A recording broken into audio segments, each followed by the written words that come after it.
దేవుని అతి ప్రశస్త నామమునకు మహిమ కలుగును గాక. దేవదేవుని ఘనతను ఆపాదించి మన ప్రభువుకు సన్నిధులు చెప్పడానికి మన దేవుడు మనకు అనుగ్రహించిన కృప కోసం వందనాలు. మండల కాలంలో 21వ రోజు శుభాలు నేను మీకు తెలియజేస్తున్నాను. నేటి అంశము వివేకము. పాఠములు ఇర్మియా గ్రంథం 23వ అధ్యాయము 22వ వచనం, మత్తయి సువార్త 25వ అధ్యాయము 14వ వచనం మొదలు 30 వరకు ఉన్నటువంటి లేఖన భాగము, ఉత్తర ప్రత్యుత్తర కీర్తన 53వ కీర్తన నేటి లేఖన భాగంగా మనము గమనం చేస్తూ ఉన్నాము. మత్తయి సువార్త 25వ అధ్యాయం 14వ వచనం నుండి 30 వరకు ఉన్నటువంటి లేఖనాన్ని మనం గమనం చేస్తూ ఉంటే, ఈ లేఖన భాగంలో యేసుక్రీస్తు ప్రభువారు తెలియజెప్పినటువంటి తలాంతుల ఉపమానం మనకు కనబడుతుంది.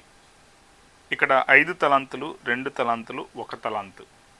ఈ తలాంతులను యజమానుడు ఇచ్చినటువంటి విధానంలో పరలోక రాజ్యము ఒక మనుష్యుడు దేశాంతరములకు ప్రయాణమై తన దాసులను పిలిచిన తన ఆస్తిని వారికి అప్పగించినట్లు ఉండును. పరలోక రాజ్యంలో ప్రవేశించడానికి నీకు ఇచ్చిన బాధ్యతల వల్ల, నీకు అనుగ్రహించినటువంటి కృపల వల్ల, నీకు ఇచ్చిన దీవెన పొందుకున్న విధానాన్ని సరిగ్గా నీవు ఉపయోగించుకుంటున్నందువల్ల నీవు దానిలో ప్రవేశించగలవు. అయితే నీకు ఇచ్చిన బాధ్యతను నీవు విస్మరించి యథార్థత కాక నీవు ప్రకటించే వేరు భావజాలమైనటువంటి ఆలోచనల వల్ల, వేరు స్థితుల వల్ల నీవు దాన్ని కోల్పోగలుగుతావు. ఇక్కడ మనం గమనం చేస్తూ ఉంటే తలాంతు ఒక్కొక్క దాని విలువ ఆలోచన చేస్తూ ఉంటే అదేమీ చిన్న విలువ ఏమి కాదు.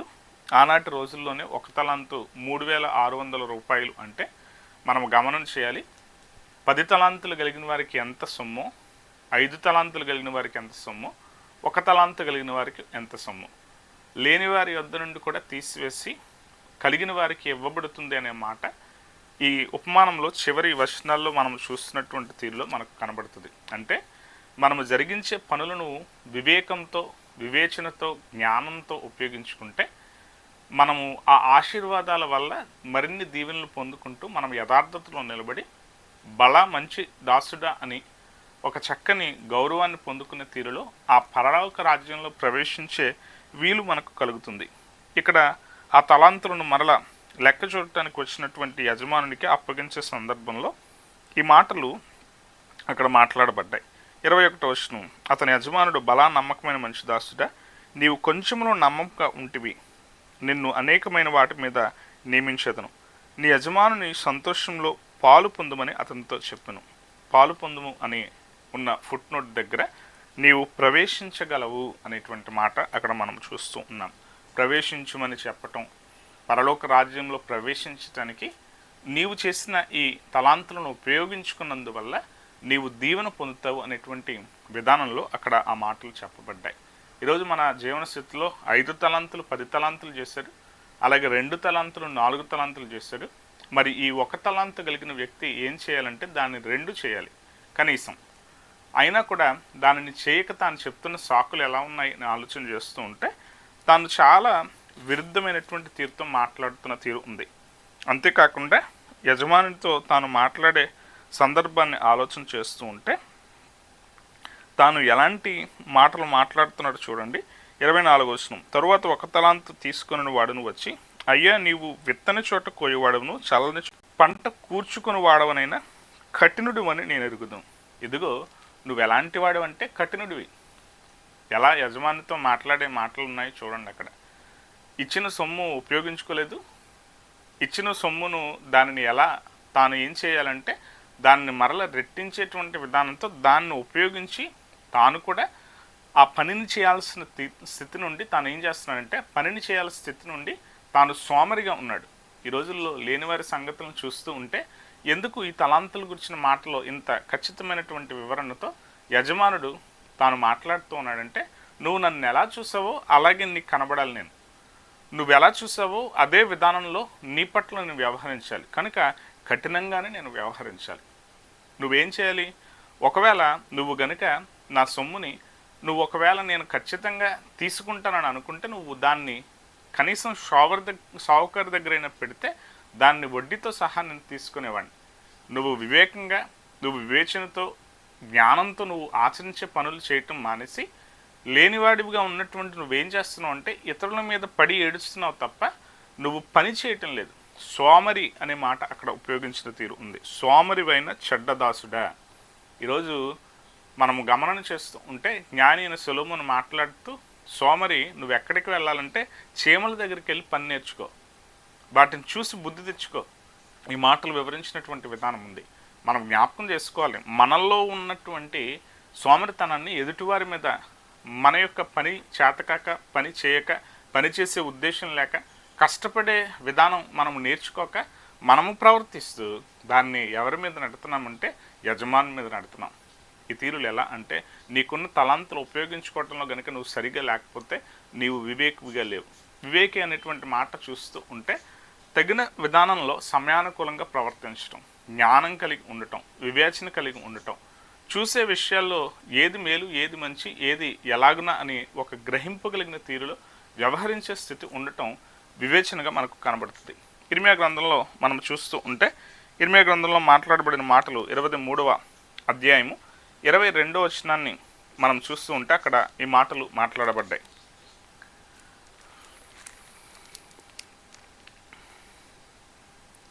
వారు నా సభలో చేరిన వారైన ఎడల వారు నా మాటలు నా ప్రజలకు తెలియజేతురు. దుష్క్రియలు చేయక వారు దుర్మార్గమును విడిచిపెట్టినట్లు వారిని త్రిప్పి ఇందురు. ఇదే యెహోవా వాక్కు.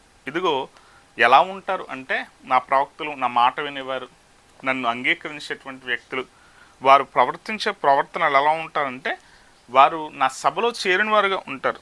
దుష్క్రియలు చేయరు, చెడ్డ కార్యాలు చేయటం మానివేసి వారు దుర్మార్గాన్ని విడిచిపెడతారు. వారు నా మాట వింటారు. ఈరోజు దేవుని మాట వినే విధేయత మనలో ఉంటే మనం ఏం చేస్తామంటే, ఆయనలో చేరిన వారంగా ఉంటాం, ఆయనతో చేరిన వారంగా ఉంటాం. ఆయన వాక్కును అంగీకరిస్తూ ఆయన ప్రవక్తలుగా, ఆయన పరిచారకులుగా, ఆయన సేవకులుగా, ఆయన యందు నమ్మిక ఉంచినటువంటి విశ్వాసులుగా మనం ముందుకు కొనసాగుతాం. ఆ తీరులో మనం ప్రవర్తించుకుంటూ ఉంటే మనం ఏమవుతామంటే అబద్ధ ప్రవక్తల వలె మనం ఉంటాం. ఎవరిని గురించి మాట్లాడుతున్నాడంటే ప్రవక్తలను గురించి. ఇదిగో వారు నా ప్రవక్తలే, కానీ వారు ఏం చేశారంటే నాకు విరుద్ధంగా ప్రవర్తించారు. నా సభలో చేరిన వారుగా వారు లేరు. వారు ఏం చేశారంటే వారు బయలు కోసం ప్రవక్తలుగా ఉండినట్టు వారు వ్యవహరించినటువంటి తీరులు చేశారు. 13వ వచనం, షోమ్రోను ప్రవక్తలు అవివేక క్రియలు చేయగా చూచితిని. వారు బయలుపేరట ప్రవచనం చెప్పి నా జనమైన ఇశ్రాయేలులను త్రోవ తప్పించిరి. వారు ఏం చేశారట, వారు ప్రవర్తించిన ప్రవక్తన దేవుని శక్తిని ఎరిగిన వారుగా ఉండి, దేవుని యొక్క కార్యాలు ఎరిగిన వారుగా ఉండి, దేవుని గూర్చి ప్రవచించాల్సిన స్థితి మానివేసి బయలు కోసం ప్రవచనాలు చెప్పడం మొదలుపెట్టి వారు ఇశ్రాయేల్ ప్రజలందరినీ కూడా దేవుని నుండి త్రిప్పిన వారుగా వారు ప్రవర్తించారు. ముఖ్యంగా వారు ఖచ్చితంగా ఉండాల్సిన స్థితి నుండి వారు ఎలా అంటే అలా ఊగినట్టుగా వారు ప్రవర్తించి వారు తప్పు చేశారు. కనుక వారికి ఏం జరగబోతుందంటే, వారికి ఖచ్చితంగా దేవుడు శిక్ష విధించబోతాడు. వారు ఖచ్చితంగా చెరలోకి వెళ్ళేటువంటి వారుగా ఉంటారు. వారు ఖచ్చితంగా ఇబ్బందిని ఎదుర్కొంటారు అనే మాట దేవుడు సెలవిస్తున్నాడు. 15వ వచనం, కావున సైనికులకు యెహోవా ఈ ప్రవక్తలను గురించి సెలవిచ్చినదేమనగా, యెరూషలేము ప్రవక్తల అపవిత్రత దేశమంతటా వ్యాపించిన గనుక తినుటకు మాచిపత్రియు త్రాగుటకు చేదునీళ్ళయు నేను వారికి ఇచ్చుచున్నాను. సైన్యములకు అధిపతి యెహోవా ఇలాగూ సెలవిస్తున్నాడు, మీకు ప్రవచనములు ప్రకటించు ప్రవక్తల మాటను ఆలకింపకుడి, వారు మిమ్మును భ్రమపెట్టుదురు. ఇదిగో మీ ప్రవక్తలు ఏం చేస్తున్నారంటే భ్రమపరిచేటట్టు ప్రవర్తిస్తూ ఉన్నారు. వారు చెప్పే మాట నా నుండి వచ్చిన మాట కాదు, కానీ వారు మిమ్మల్ని మోసం చేస్తున్నారు. జరగని విషయాలను జరుగుతాయని చెప్తూ ఉన్నారు. ఎందుకోసమంటే అది మీ మెప్పు కోసం, మిమ్మలను ఎలా అంటే మిమ్మల్ని మోసపరచడం కోసం, మీరు నా వైపు నుండి తొరిగేటట్టు మీ స్థితులు అంటే మీకు ఏది సులభంగా ఉంటుందో ఆ సులభంగా మీకు నచ్చినట్టు వారు మాట్లాడుతున్నారు. కానీ మీరు భయభక్తులు కలిగిన భక్తిహీనతను విడిచేటువంటి విధానంలో ఉండాల్సినటువంటి పద్ధతిని పాటించే స్థితి నుండి మీకు సునాయాసంగా ఉన్నట్టు వారు మాట్లాడుతున్నారు. మీకు సునాయాసంగా ఉండేటట్టు వారి మాట్లాడటం ద్వారా వారు కూడా మెప్పు తెచ్చుకుంటూ వారు ఏం చేస్తున్నారంటే మిమ్మల్ని నా దగ్గర నుంచి దూరం చేస్తున్నారు. వారి మాటలు మీరు ఆలకింపకుడి అనే మాట ఇక్కడ దేవుడు సెలవిస్తూ ఉన్నాడు. మన బ్రతుకుల్లో మనం ఆలోచన చేయాలి, దేవుని నుండి వచ్చిన మాటగా అది ఉందా లేదా అని మనకు ఎలా అర్థమవుతుందంటే 53వ కీర్తన 1వ వచనం, దేవుడు లేడిన బుద్ధిహీనులు తమ హృదయంలో అనుకొందరు, వారు చెడిపోయిన వారు అసహ్య కార్యములు చేయుదురు, మేలు చేయవాడు ఒకడును లేడు. వివేకము కలిగి దేవుని వెతకువారు కలరేమో అని దేవుడు ఆకాశం నుండి చూచి నరులను పరిశీలించును. వారందరూ దారి తొలగి బొత్తిగా చెడి ఉన్నారు, ఒకడును తప్పకుండా అందరూ చెడి ఉన్నారు, మేలు చేయి వారెవరనూ లేరు, ఒక్కడైనను లేడు. అంటే ఈ మాటలు మనకు అర్థం కావాలి. దేవుణ్ణి మనం తెలుసుకునే వివేకం మనకు ఎలా ఉంటుంది అంటే, దేవుడు వివేకము కలిగిన దేవుని వెతుకువారు కలరేమో అని దేవుడు ఆకాశం చూచి నరులను పరిశీలించిన. దేవుణ్ణి వెతకడం అంటే ఎలా? నువ్వు చూసే విధానంలో ఆయన గొప్పతనం కనబడే దాని నుండి దీన్ని చేసినవాడు, దీన్ని సృజించినవాడు అని ఆయనను వెతకాలి. నీకు పొందుకున్న మేలును బట్టి అసలు దీని వెనకాల ఉన్నది ఎవరు అని చెప్పి వెతకాలి. కానీ ఈరోజు పరిస్థితులు ఎలా ఉన్నాయంటే, మనము వివేకం కలిగి, వివేచన కలిగి, జ్ఞానం కలిగి ప్రవర్తించే తీరులో జ్ఞానాన్ని ఉపయోగించుకుంటున్నట్టు ఏ వ్యక్తి కూడా లేడు. ఎందుకోసమంటే చెప్పింది వింటూనే ఉండటం, చెప్పిన విషయాలకు తల ఊపటం తప్ప ఏమాత్రం కూడా ఆలోచించటం చేయటం లేదు. ఆలోచిస్తే అర్థమవుతాయి ఈ భూమిని, ఈ ఆకాశాన్ని సృష్టించిన దేవుని గొప్పతనం ఎలాంటిదో, ఈ సృష్టి ఆయన మాట వింటున్న విధానం చూస్తున్నప్పుడు ఆయన గొప్పతనం ఎలాంటిదో. మనకు వివేకం ఉంటే, వివేచన ఉంటే, జ్ఞానం ఉంటే మనకు ఖచ్చితంగా ఆయన శక్తి అర్థమవుతుంది.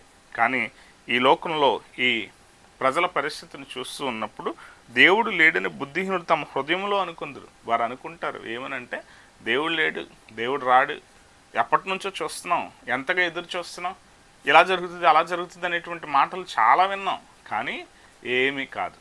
ఈ విధానం ఎవరిదట? బుద్ధిహీనులదట. వారి యొక్క స్థితులు ఎలా ఉంటాయంటే, భయకారణము లేని చోట వారు భయాక్రాంతులైరి, నన్ను ముట్టడి వేయువారి ఎముకలను దేవుడు చెదరగొట్టి ఉన్నాడు.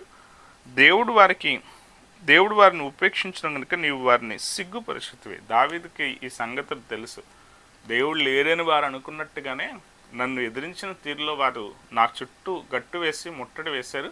కానీ నా దేవుడు నాకున్నాడు కనుక నేనేం చేశానంటే, నేను వారిని ఎదిరించగలిగాను, విజయాన్ని పొందగలిగాను, నేను వారిని సిగ్గుపరచగలిగాను. వారు సిగ్గుపడే విధానం కొరకు దేవుడు ఏం చేశాడంటే నన్ను కాపాడుతూ వారిని కూడా నాశనం చేయకుండా వారిని బ్రతుకున్న వారిగానే ఉంచి దేవుని శక్తి ఏంటో చూడటానికి వారిని సిగ్గుపడేలా చేశాడు. ఈరోజు మన జీవితాల్లో మనల్ని గురించి ఎవరైతే వేరుకరంగా మాట్లాడతారో, ఎవరైతే వివేచన కలిగి జ్ఞానంతో ప్రవర్తించే మనల్ని గురించి వీడు ఏమి చేతకనివాడు, వీడు అలాగా ఇలాగా అని మాట్లాడిన ప్రతి వారి నోళ్ళు కూడా మూయబడతాయి. ఎప్పుడంటే దేవుడు నిన్ను హెచ్చించినప్పుడు, దేవుడు నీకు కృప ఇచ్చినప్పుడు, దేవుడు నిన్ను ఆశీర్వదించినప్పుడు. ఆ విధానాలకు మనం చేయాల్సిన పని ఏంటంటే, మన పని విషయంలో అలసత్వాన్ని పాటించకుండా యథార్థత కలిగి మనం పని చేయాలి. దేవుని కోసం దేవుడిచ్చిన తలాంతును ఉపయోగించుకుంటూ పని చేయాలి. 5 తలాంతును 10 తలాంతులుగా చేసేటట్టుగా నీ పని ఉండాలి, నీ యథార్థత ఉండాలి, నువ్వు చేసే పని మీద నీ శ్రద్ధ ఉండాలి.